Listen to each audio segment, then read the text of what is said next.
Hello, welcome to my channel. Today we are going to read Princess Bedtime Stories. The Little Mermaid, Dreams Under the Sea. Ariel's secret grotto was her favorite place in the sea. It was where she kept all the objects that she'd found from the world above. She was fascinated with humans, even though her father forbade her to have anything to do with them. During her last trip to the surface, Ariel had rescued a handsome prince named Eric when a terrible storm sank his ship. She had fallen in love with him, but since he was human, she left before he could see her.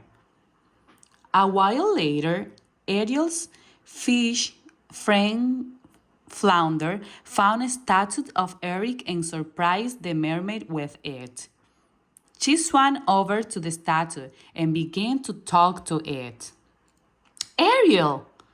cried Sebastian, a crab who was her father's advisor. "Get a hold of yourself.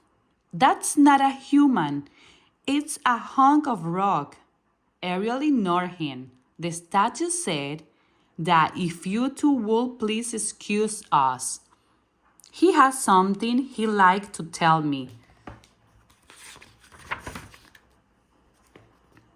Ariel placed her head on the statue's shoulder and pretended to answer him. "Why, yes, I'd love to marry you, Eric." "Marry?" Sebastian roared as he swam back into the grotto. "You will do no such thing.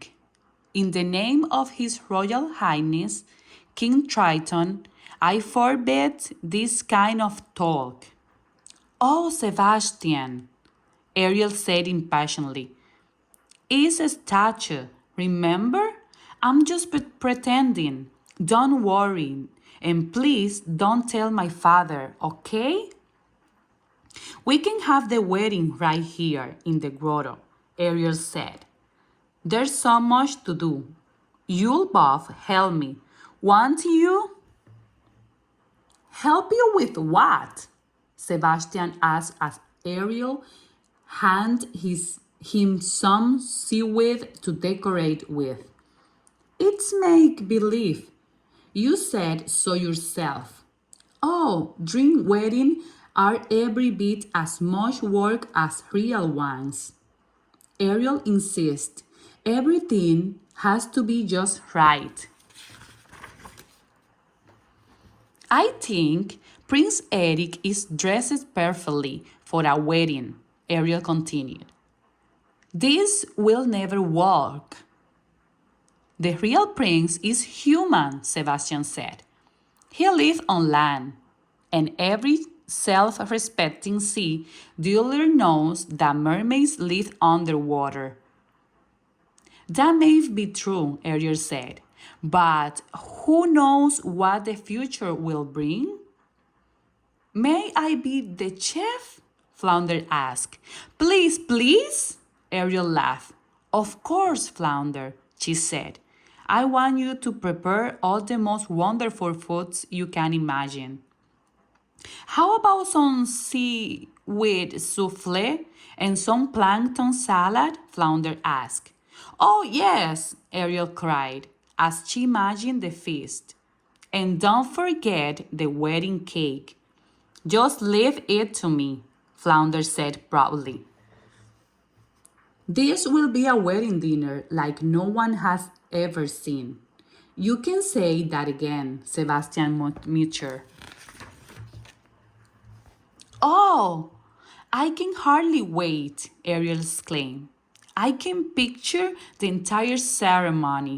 My sister will make such beautiful bridesmaids, and my father will look so proud and distinguished as we...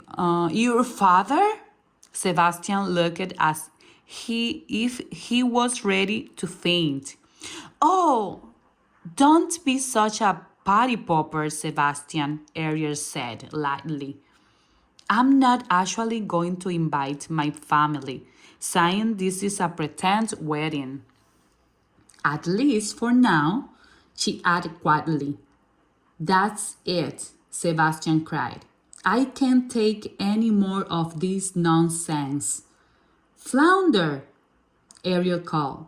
Sebastian leaving. Can you think of someone else who could be the master conductor of the grand orchestra? Grand orchestra? Sebastian asked. Master conductor? Of course.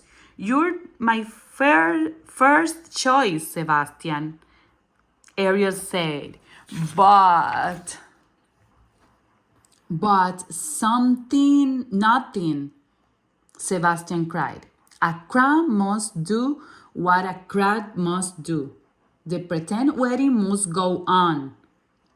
Grabbing a candlestick from Ariel, Sebastian began to conduct his pretend orchestra. May I have this dance? Flounder asked the little mermaid, bowing politely. With pleasure, kind sir, Ariel laughed. She and Flounder danced, twirling around until they were both dizzy. That evening, Ariel was trying on a veil as she made when Flounder arrived with a pearl necklace. Ariel gasped. Oh, Flounder, it's beautiful, Ariel gasped with delight. It belongs to a friend, Flounder said. She said you could borrow it. Ariel looked around with the shell she used to decorate her hair. She has something old. The veil she'd just made with something new. The pearls were her something borrowed. And a bracelet she found was her something blue. That's everything a bride needs, Ariel exclaimed. The next morning, Sebastian nervously followed Ariel as she made her way to the grotto. I hope no one sees us, he said. Nothing getting cold feet. Oh, close. Are you? Ariel teased. Most assuredly not, Sebastian retorted. The orchestra is ready when you are. Are you ready? Flounder asked when Ariel and Sebastian arrived at the grotto.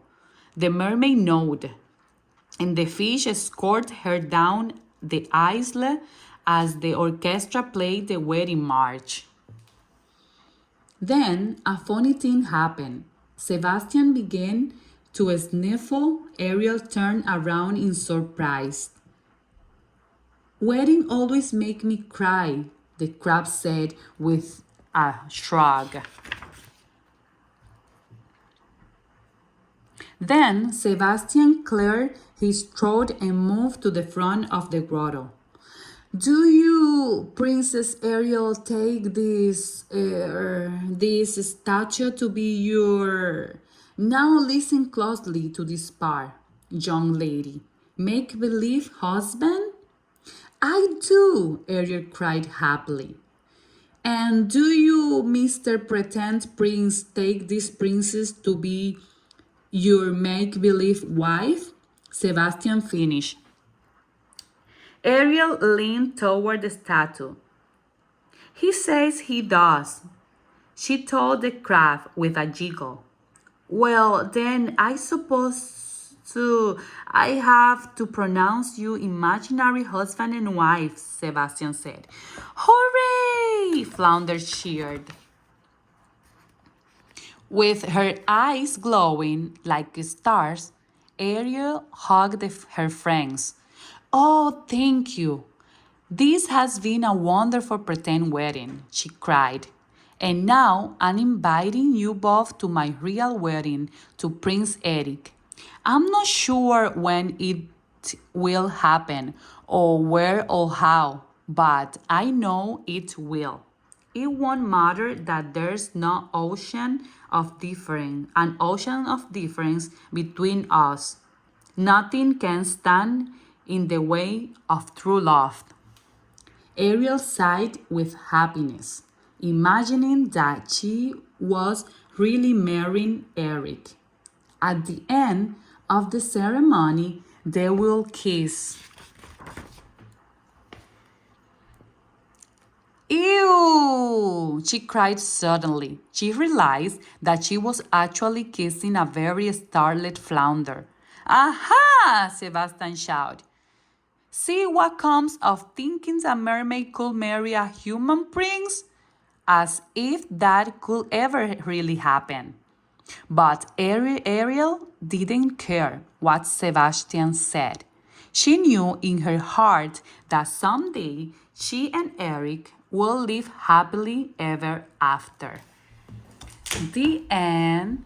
Thank you for watching my channel. If you like this book, subscribe and press the thumbs up.